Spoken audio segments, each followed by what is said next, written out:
Okay, this is DragonofEternity and welcome back to Final Fantasy XIV Endwalker MSQ. In the last video, I went on a little trip to help calm Meteion's nerves.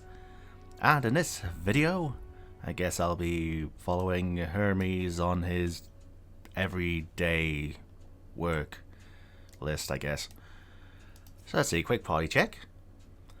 This time we all get to go for a walk. Isn't it exciting? Yes it is, bird daughter, yes it is.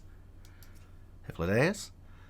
Though I see new creations on a daily basis, here they look at them with a different eye. It'll be interesting to observe Hermes at work. Emetzelk? It is held that all civil organizations should conduct their affairs with total transparency, and the Convocation is no exception. But that doesn't mean we are obligated to show our work to unknown entities such as you. Consider yourself privileged. And behave accordingly. Alright, bloody Xehanort. Sheesh. Right, Hermes, lives apart.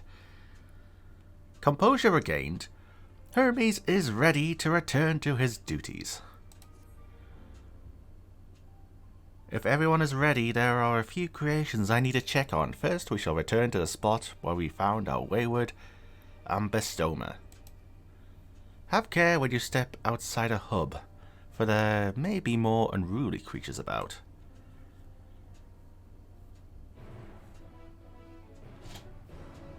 Okie dokie. And I should be moving a bit faster since I got the riding map. So let's see what the... Okay, you can actually see inside the dress. That's a thing. So let's see, over to here. Party check. All vim and vigor now. When we were discussing his nomination, he was melancholy incarnate. Meteion? So beautiful, Petaloda. I hope they make it into the world. Hypnodeus? Ah yes, the Ayanfine Petaloda, one of the newest specimens of the ever-popular butterfly. You're so bothered about your robe, but don't be. The few specimens we repurposed won't be missed. Okay. This here is a new species of Petaloda we recently set loose. It has been doing very well, managing to maintain a stable existence thus far. If it can see its observation period to the end of our issue, we shall release it onto the world. Tell me, do you know the difference between living beings and arcane entities? It is the presence of a soul. Yet the soul isn't something you can choose to have at will. No, it manifests only in those beings whose forms adhere to the laws of creation. They can endure on their own. Beings that do not fulfill this requirement, such as those spontaneously born of magic or natural phenomena, do not have souls. No matter how much it might resemble flora or fauna, if it lacks a soul, then it is considered an arcane entity. So you see, it is not for mankind to decide what is living. That domain lies beyond our manipulation, and it is hubris to assume otherwise. But come, let us head to the nearby beacon. I've received a report that arcane entities have gathered there. Okay. Where to now?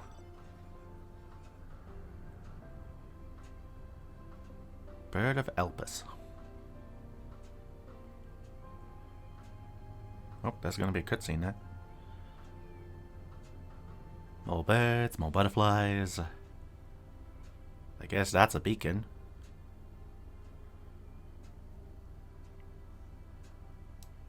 Let's see, party check. Hypnodeus. A fascinating creation, much like yourself, little one. Renowned as Hermes is for his flying lifeforms, 'tis a rare privilege to be able to see one of his works in progress. We're meant to be observing Hermes, yet instead we're stuck with Meteion. Well, I suppose she herself serves as proof of his prowess as a researcher and creator both. If anything happens to you, I will destroy this world. Interesting. You're interesting too. Tell me, how did you find the Abistoma? I mean, I know this is in the past, so she's probably, like, just ether by now, but still. Oh. Oh, I see what we're dealing with. Ah yes, a lightning Numa. Numa. Just as the report said. Although we call this structure a beacon due to its form, it is in fact a magical device. By manipulating the balance of elements, it keeps the isle airborne and maintains the climate thereupon. In the course of its operation, it often sees an internal shift towards a given element. Right now that element is lightning, which draws the Numa here to replenish that ether. It appears Meteion is busy. Would you care to assist me in her stead and feed the Numa, eh? I need to stop referencing that bloody song. By using this lightning converger, you can harness ambient lightning and focus it into a ball. A veritable feast for our dazzling fiends or friends. Go on, give it a try. Alright. Destination. Lightning Converger. Using this concept crystal, anyone can harness lightning regardless of spellcasting skill. Alright.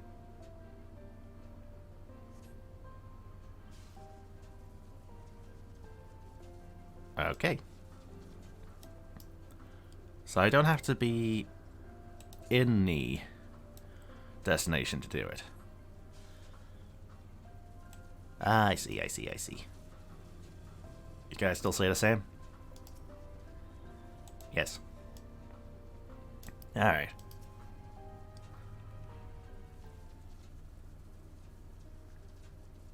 Perfectly done, Marsh. Now look.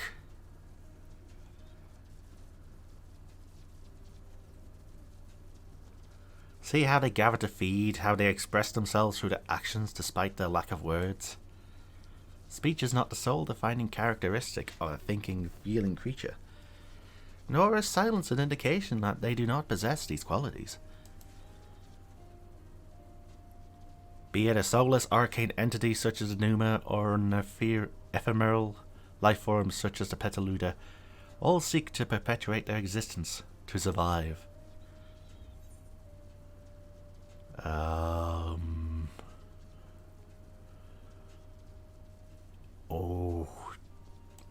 Is she a living being?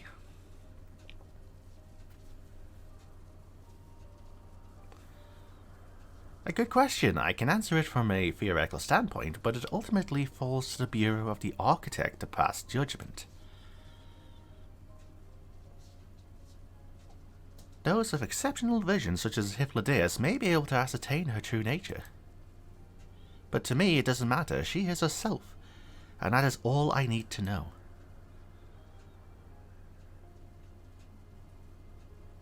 Oh, you finished already? I'm sorry, I was in the way. Not to worry, my dear. They miss nothing of note, and we still have plenty of work for them to observe. Next, we shall head east to the Morning Dew. I need to speak with some observers there. Can I please take her into the present? Please.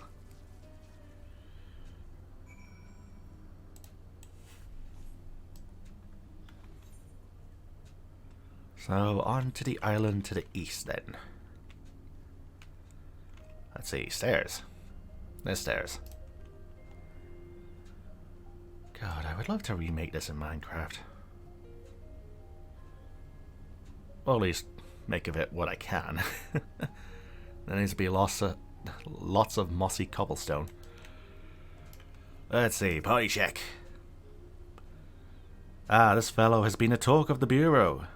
The combination of a carefree aspect and endless rows of fangs is strangely charming. Oh, it's a Gobu. Oh. Was there a guiding theme or any method to the madness that is this random assortment of features? It's adorable, but beware it sneeze. Hermes went flying once.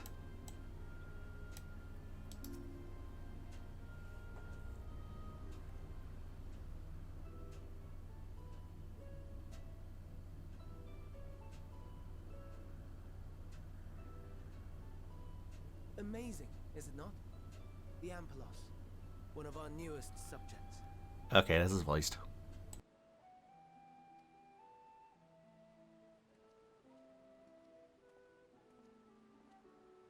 So, how are we coming along?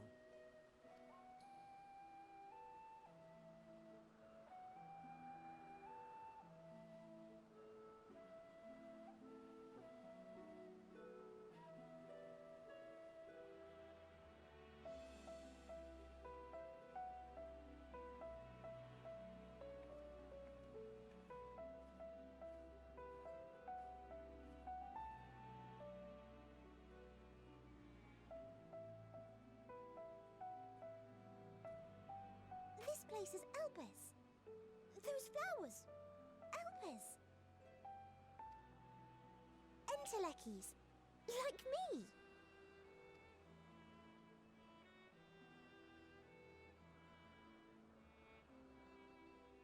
They are a product of Elpis, and so named for their birthplace. A happy accident, born of the hands of a former researcher who loved beautiful blossoms.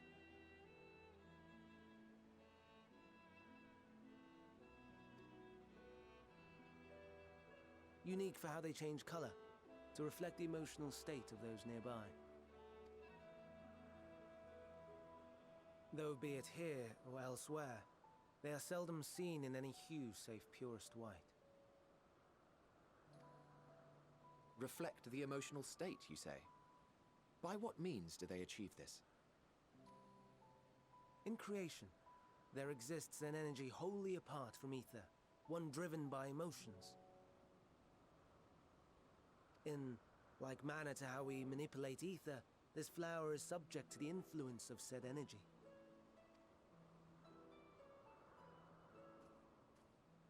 While it has no will of its own, it is sensitive to the prevailing emotion in the vicinity, and reacts by altering its color and vibrancy.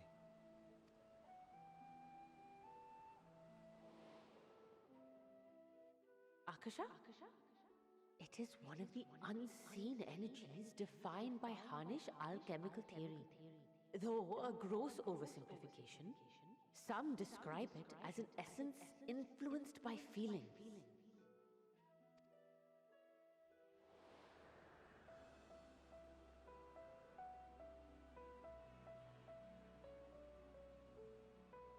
Akasha. Though I'm not familiar with the term, your description suggests it is the self-same energy. Dynamis, we call it. And those entities like the Elpis flower that have the ability to interact with this energy, converting emotions into tangible phenomena, are Entelekis. That's me! That's me! An Enteleki!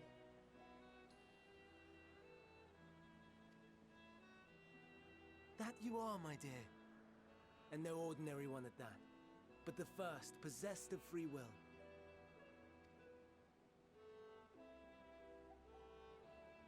Wait, a form of energy other than ether? Dynamis?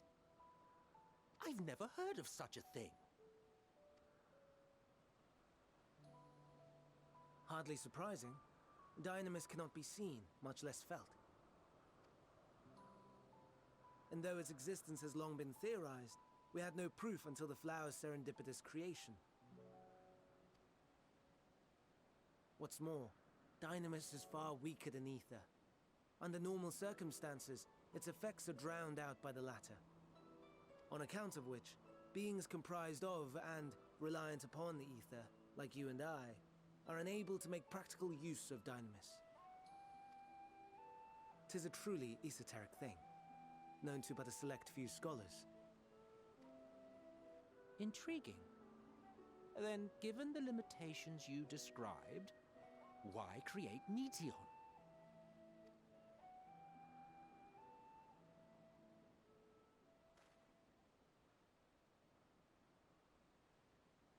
Our star, Aetheris, is especially rich in ether, so much so that its name is derived from it.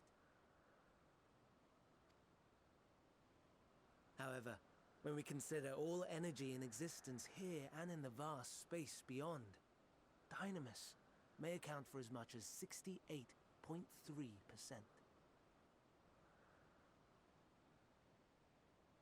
Are we talking about dark matter? The more abundant form by far. Were we able to control it, we could open the door to limitless possibilities.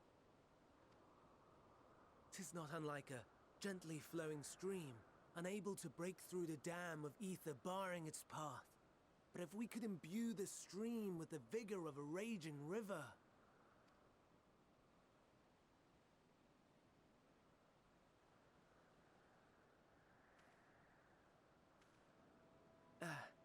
Not that I have such grand ambitions. Nay. I merely wish to create a being that could traverse the great expanse.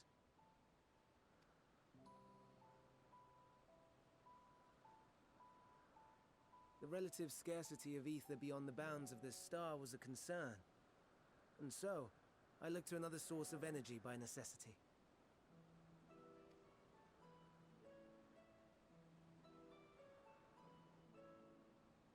That being Dynamis. No wonder her ether is so thin. Precisely. Yours is thin too. Like an Enteleki. Like me. So... are we the same? Entelekis.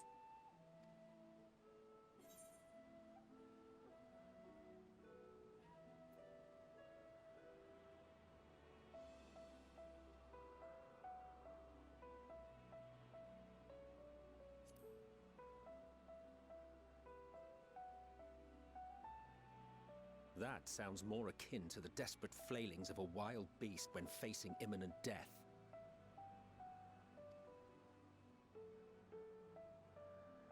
A deficit of ether alone does not an Enteleki make. It would, however, make it easier for you to interact with Dynamis. And limited though its influence may be, this quality could prove the difference between victory and defeat. You do well not to underestimate it.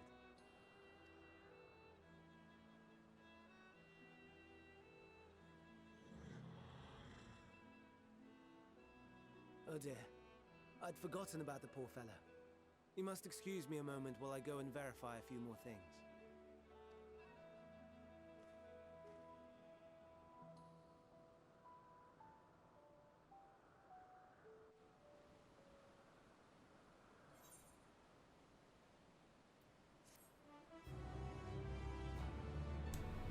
Huh. So there's another energy called Dynamis. Let's see. Body check. All appears to be well, it shouldn't take long. Meteion. Enteleki or no, we're friends. In the thinness. I don't know what to say to that. Never before have I heard of Dynamis or Entelekis. Entelekis. Was that from a previous FF game? I feel like I've heard that term before. I can only assume the Elpis flower was submitted to the Bureau before I joined. The greatest contribution. Emetzelk appears deep in thought. Not that I or anyone else would be able to make use of it even if we knew.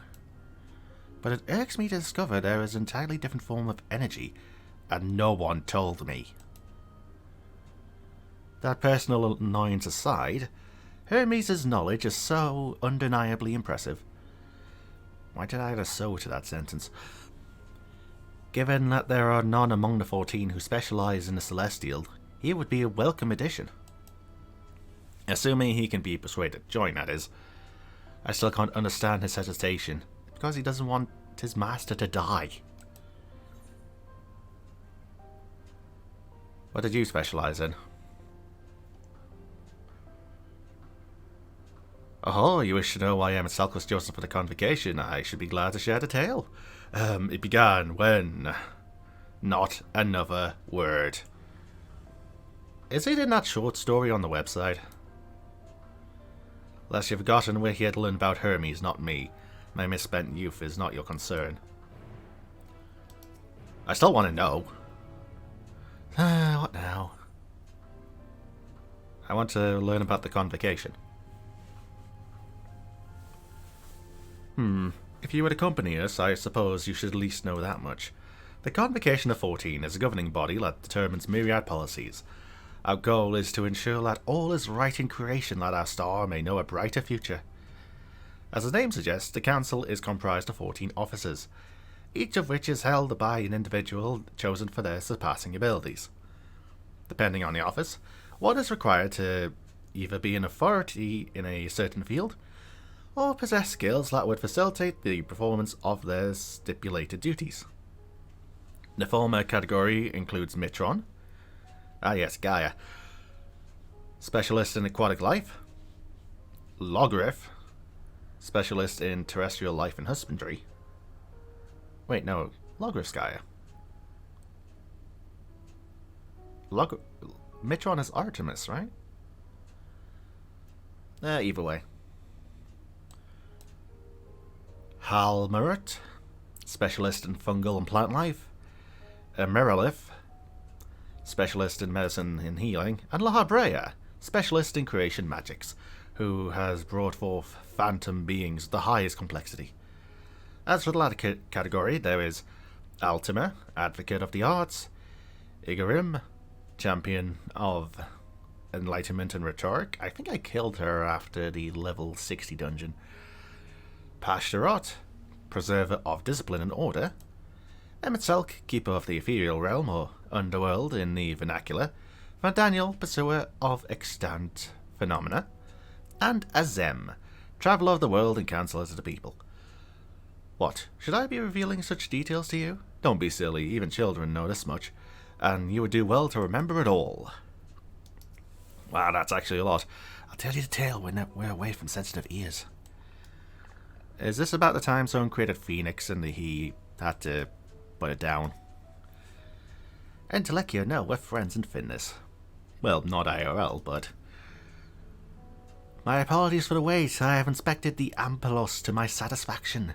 All is well with the creature, and I dare say it won't be long ere it is released into the world.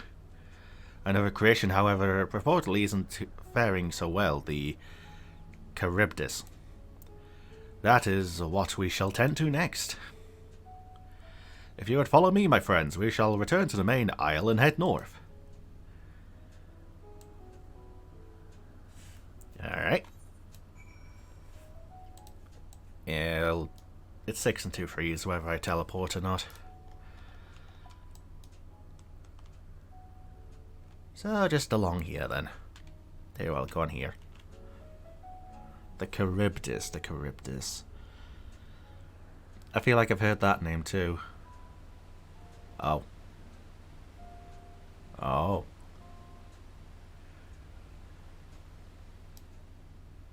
These things. Troubled observer. Oh, forgive me. I thought another member of the convocation had come. This is turning out to be an eventful day. Meteion? Why is this one blue and shiny? That's a good question. A serpentine bird or a winged snake? There is a slight difference in etheric balance between these Charybdises. By this, it may be assumed they aren't the original creations, but their offspring.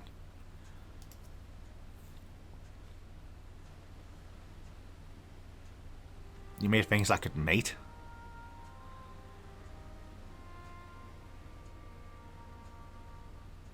I understand there was a problem with one of the Charybdis. Yes, that's right. As you know, the Charybdis is based on a sea creature. Owing to adjustments to enhance its affinity to the wind, it is capable of flight. The specimens created from the concept could all fly without issue, but a problem arose in subsequent generations. This third generation creature was born with an etheric balance leaning strongly towards water, its aquatic origin reasserting itself, it would seem. The result being its affinity to wind is diminished and it cannot fly. No matter what we try, we can't get it to rise even the slightest bit. For such a change to manifest in so few generations, I fear they are too unstable, flawed. With your permission, I will revert the creatures and recommend to the Bureau let the concept be revised. Revert them? With its etheric balance leaning towards water, the Charybdis would indeed struggle to manipulate wind, yet it is too early to conclude that it cannot fly. Having failed at first, it may have simply developed a fear. I shall transform and fly with it, helping to manipulate wind until it finds its wings. But what? You needn't go to such lengths.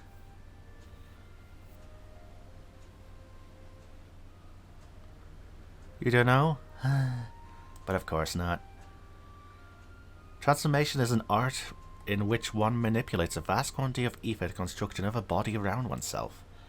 In practice, this allows one to assume any conceivable form and thereby transcend the limits of one's flesh. That sounds like Asians. Yet, convenient though it may be, transforming in the presence of others is considered vainglorious in the extreme, as uncouth and unseemly as running around robless. Shameful. Am I to understand you make a habit of this? Nothing of the sort, it's just that when transformed I can wield the wind and fly. It may seem excessive, but what is a shame next to the lives of these creatures? They deserve a chance, and we owe it to them to do all in our power. Be that as it may,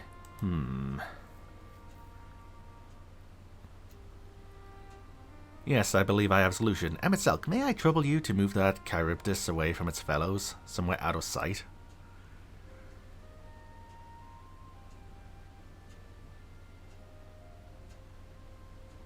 Meanwhile, I'd like the rest of you to help me prepare here. What mischief are you scheming now?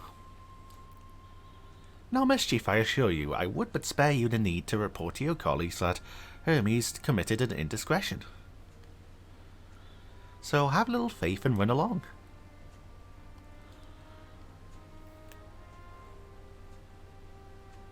I trust you don't mind.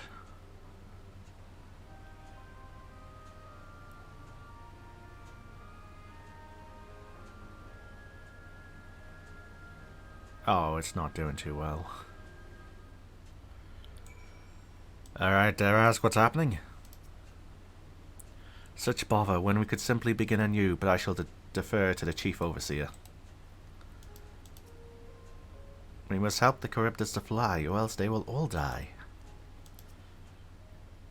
If Ladeus is a man of ideas, I wonder what he has thought up this time. Emetzelk is out of sight? Good. Let's speak of the plan. It's a stroke of genius, really. We have Emetzelk train the Charybdis. What? Aside from being able to fly untransformed, he can readily see ether currents. And with his adept spellcraft, he can also employ suitable wind magics to guide the creature along. While he is indeed capable of all you described, it is not his duty. I am loath to trouble him with it. Don't be. As I mentioned, it would be for his own sake. With that settled, let's begin at once. Marishna, I want you to go to Emetzelk. Tell him that you have a favour to ask. He will be disinclined to cooperate at first, but you mustn't be discouraged. With our friend, the trick is to be unflaggingly persistent. Off you go now. Good luck. With the chat mode in say, use your keyboard or the software keyboard to enter any phrase containing the words Emetzelk, I have a favour to ask, to indicate to Emetzelk that you have a request. Alright.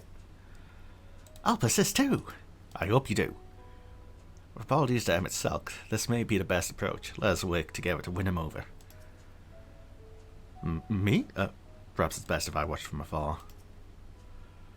The rest of us will be right behind you. We don't think to miss the fun. Uh-oh. Where is he? How far did he go? All the way over there? Really? Wait, is that the night sky? Oh, that's pretty. That's a lighthouse.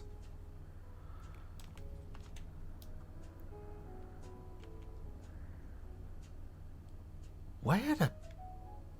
Well, I see where. Why did you go this far? Why? Well, are your preparations for the scheme that is clearly not a scheme complete? Alright. Slash say... Oi Hades, I have a favour to ask.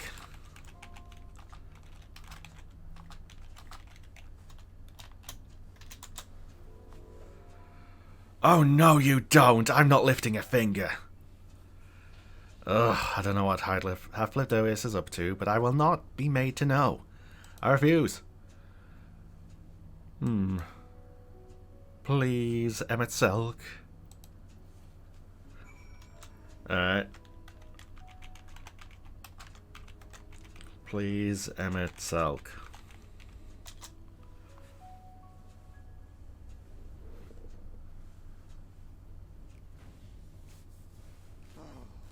No, no, no. You are not foisting this nonsense on me.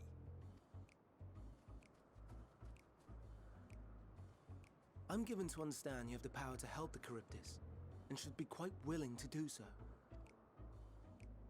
And so I appeal to your better nature, most benevolent Emmett Selk. Please teach it to fly. Or else Hermes will transform. Right now. Now, there's no need to go quite that far. Altruism is its own reward, as I'm sure he would agree. Oh, would he now? And who contrived to put me in this position, pray tell? Nothing so devious. I merely suggested a possible course of action.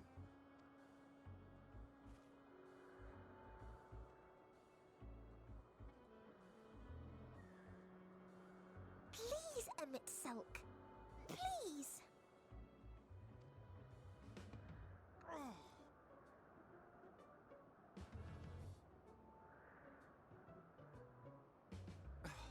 I did not come all this way to play nursemaid to your creations. I'd thank you to remember this favor and let it be the last.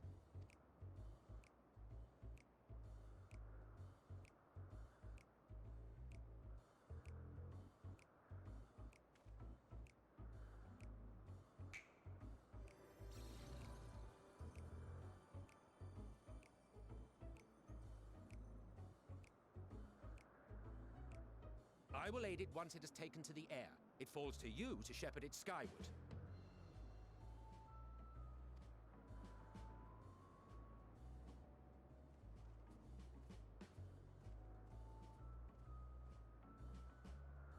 Well, let's relax and enjoy the spectacle, shall we?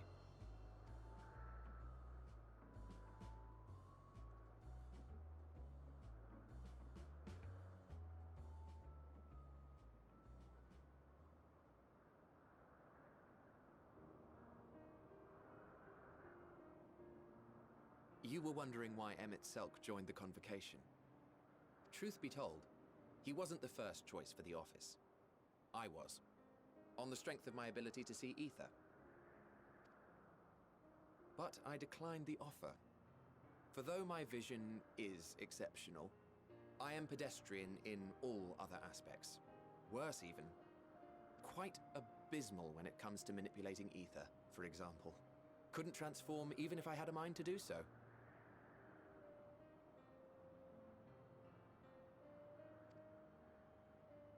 What good is the ability to perceive a problem if one cannot act to address it? Emmett Selk has no such shortcomings. He excels in vision and manipulation both, the latter to an extraordinary degree. If there is a mage more powerful, I do not know of them.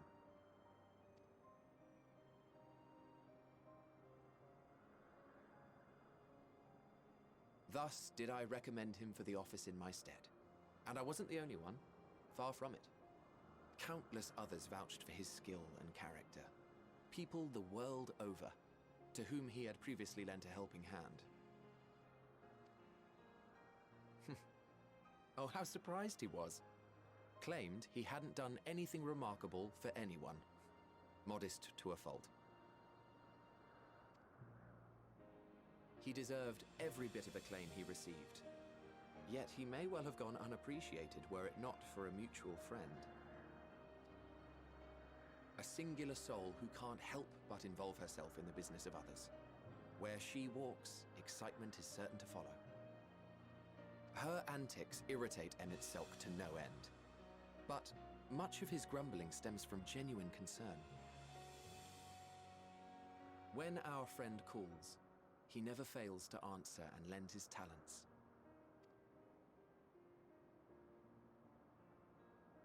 And in the course of doing so, he himself came to be recognized and respected by those around him. They are truly remarkable individuals, and I'm proud to call them friends. To help them realize their dreams. This will be my greatest contribution to our world. And when they have fulfilled their respective purposes, so too shall I have fulfilled mine, and together we may return to the star. Look at me, spilling my innermost secrets. I can't seem to help it with you. I can only assume it is due to the color of your soul. I just don't understand how you can be so alike and yet so different.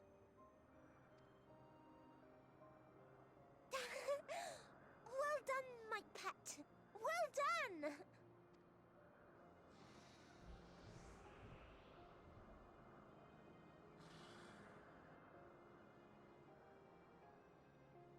Ah, yes. I dare say the Charybdis will be fine here on.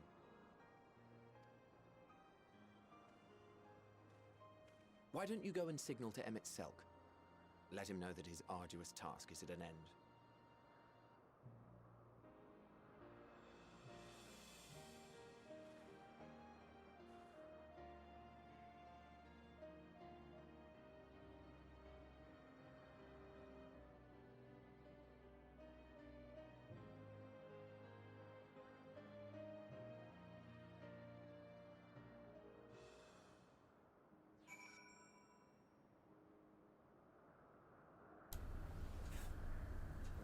Huh. If I didn't know better, I'd say that Emmett Selk is enjoying himself. Not that he'd ever deign to admit it. I have that mount. Where are you? No. No. Yes. Possessed of a strength of both body and mind that is unmatched in the first as a mount, Granny has no peer on land or in the heavens. It is said, however, the noble creature will only accept a rider who has pledged to restore shadow to a land bereft of night. The lives of my men may depend on the swiftness of your steed, Topher. It's clearly not the same, but there's a similarity, definitely. Look, Marishna, look how well the Charybdis flies. It's flying. It's really flying. As if it were born to do so. Thank goodness. Wave to Emmett Selk. /wave. Emerging from his reverie, Emmett Selk notices you and begins to descend of the Charybdis.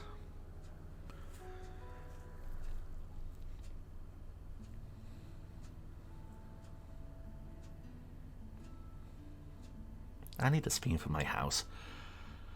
I have no words to express my gratitude. Thanks to you, the Charybdis has learned to fly.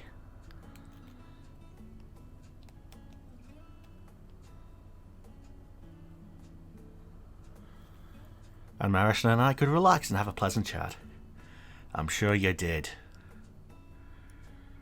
The creatures needed some small assistance at first, but soon it was flying more or less on its own. I doubt you will need to repeat the lesson. That was truly impressive.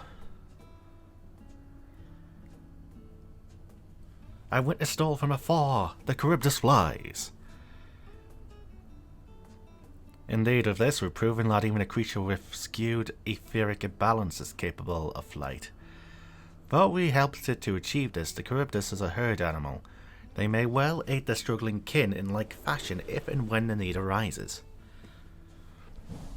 Keeping this in mind, I bid you continue observing them.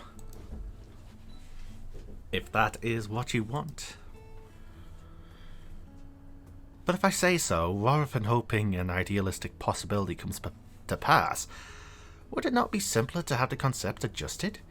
That way we could guarantee that anomalies such as this specimen are never born in the first place. These creatures are already here. We will spare no effort in giving them a chance to survive. Okay, note to self, edit getting that parcel. As you wish, Chief, as you wish.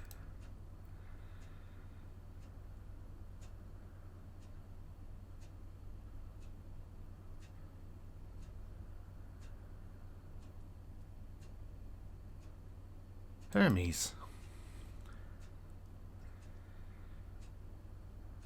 I'm fine, don't worry.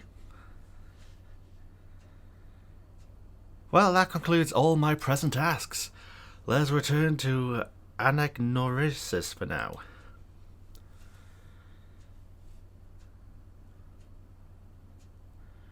I don't like the lack of music.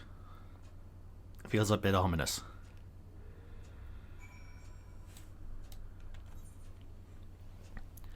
Alright, let's head back then.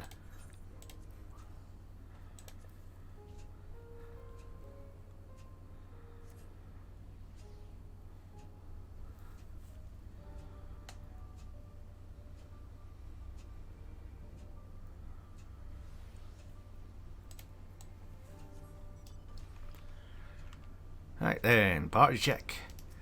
Meteion. All the creations are happy. That makes me happy too. Now you've seen what I do, was it everything you were expecting? Not really. I thoroughly enjoyed myself, at the end most of all. And finally Emmett Selk. What? Want to apologize for forcing me to help, do you? Save your breath. You didn't force me to do anything. I merely chose the most expeditious way to have done with an impediment to our business. Alright. Let's see. Ether to ether. Dust to dust. Alright, I see what's happening. I thoroughly enjoyed myself at the end most of all. I'm tired, leave me be. All the creations are happy, that makes me happy too. Hermes. Ether to ether. Something seems to be weighing on Hermes' mind.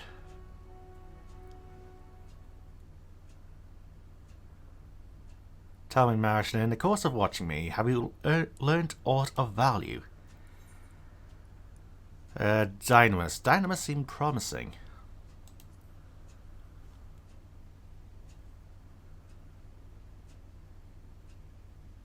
Dynamis, you say? Curious that such an obscure phenomenon should be of interest to you.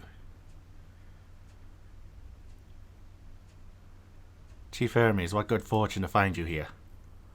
Is something the matter? The Lycaon? I'm afraid it's done it again. No sooner did we release one for observation than it set upon the nearby Ocupites, slaughtering them. Was the creature hungry or somehow provoked? I had just fed them myself in the Ocupites Betes were keeping wide berth. It is the nature of the Lycaon that is to blame, their innate viciousness. Tebamet aside, it is their outstanding creation, perfect in form and function. Though it may not be suited for release, I've no doubt that the Bureau will accept its concept for preservation. In any case, there's no point in postponing the inevitable. Duros will revert to them all once the paperwork is in order. Where is the sense of the incident? Or where is the scene of the incident?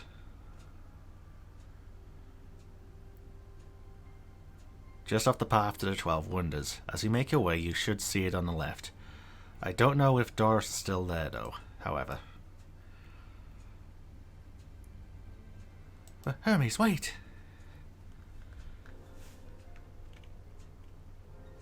Oh, I see what's going to happen here. If this is part of his work, then I would observe. We follow.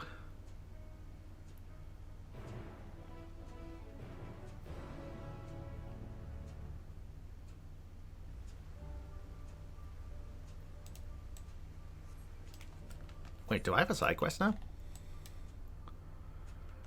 Touring Anagnorisis, Part 1. So that will give me the ether current here then. Yep, 1 of 5. Okie dokie.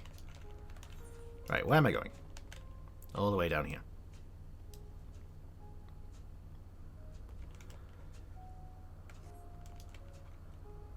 I'm going to assume that the creature in question is a behemoth?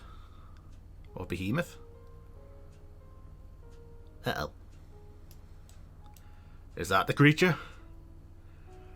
No, that's a level 90 hunt. Yeah, that's a level 90 hunt. Let's see, Meteion. It's heavy. Hermes' pain. The Archaeopete is no easy prey. With its hooves and horns, it was designed to be formidable even on land. Yet they didn't stand a chance against the Lycaon. A fearsome beast, this Lycaon, but where is it now? The laceration and burns are unmistakable. A Lycaon was indeed responsible. I don't know how you pronounce this thing. But the creature is nowhere to be seen. Doris must have taken it away. The man makes his base at the 12 Wonders. I shall go and seek him out there. Emetzelk and I will search the area for good measure, just to make sure the Lycaon did not escape. My thanks. Let us meet at 12 Wonders when you're finished. I will go on ahead. Please follow with Mariashna. Come, come. It's down this path and over the bridge. Okie dokie.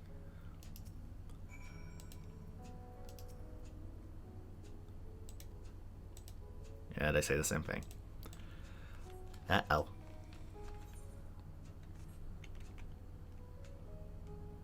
The snowman mount. I think by the time this is uploaded, it should be February-ish? Oh god. Elden Ring will be out soon. Uh-huh. Could I have just taken the ether out?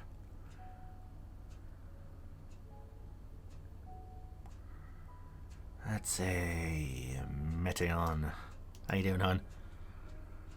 There it is, the 12 Wonders. Hermes is looking for Doros. Let's look for Doros too. He is a man with long blonde hair, I think. I'll know him when I see him. Meteion is accompanying you. Well, come on, Meteion. Let's try and find the long blonde hair man. Dark-haired man. Do I have to click on this guy? Yeah, I guess. Hello. Once I get back and record today's results, I should finally be able to put that report to bed. Not Doris. His hair is long, but the color is wrong. Alright.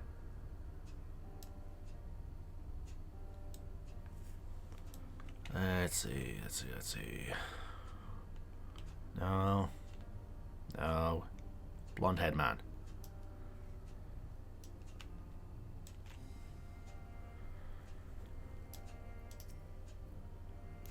Doros. That's Doros. Well now, if it isn't Meteion, what brings you here?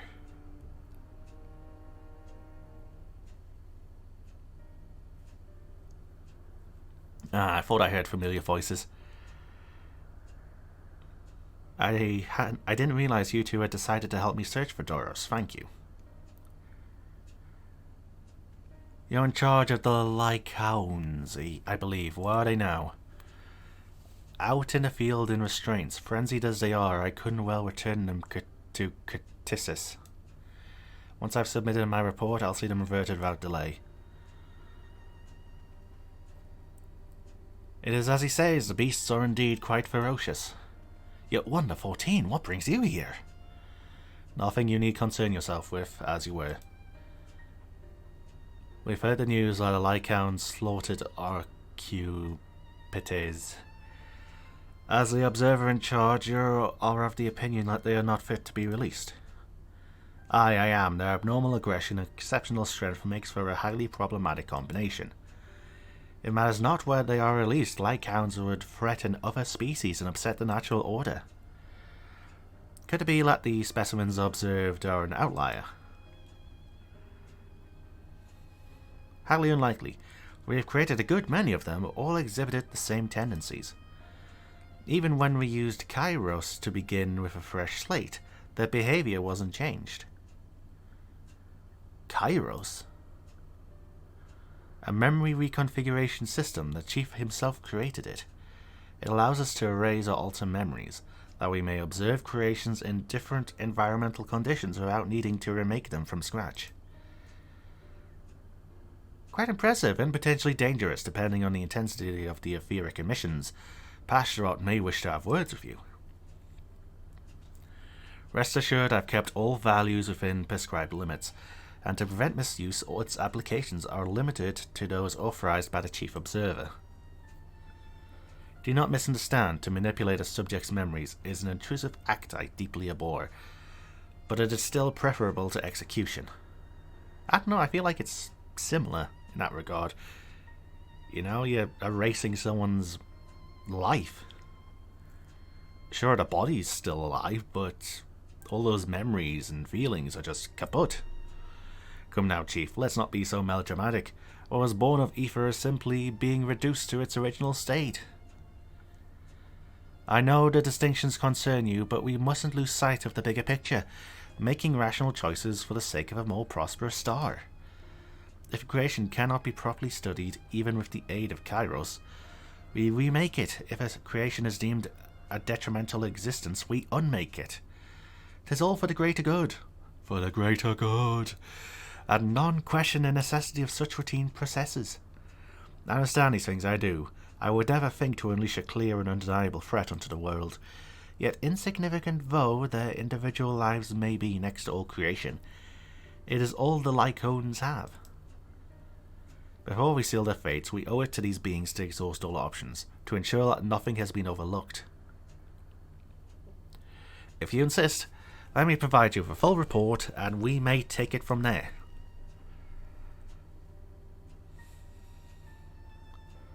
Would it be possible for us to attend a discussion, that Emmett Selk may better carry out his duties? By all means. Pray show them to the meeting room.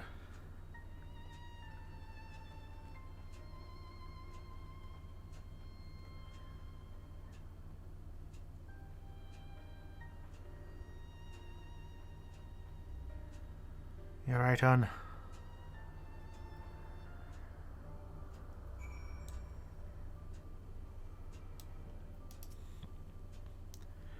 We have a duty to the star, this I know, but it doesn't mean we don't also have a responsibility to the lives we bring into existence here. You okay, hon? To man, other beings are just things, to be used and controlled, like magic. That's what Hermes told me once. Oh, you're right. A sentimental gift. Okay, I'll be doing that next time. Yeah, I don't want these to run over an hour.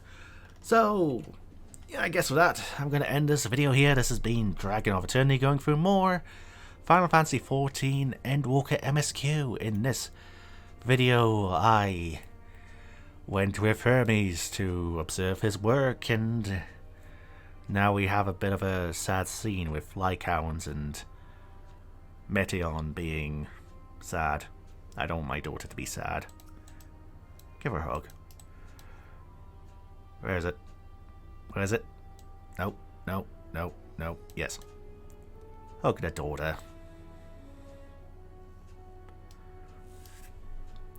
So hopefully next time we cheer her up.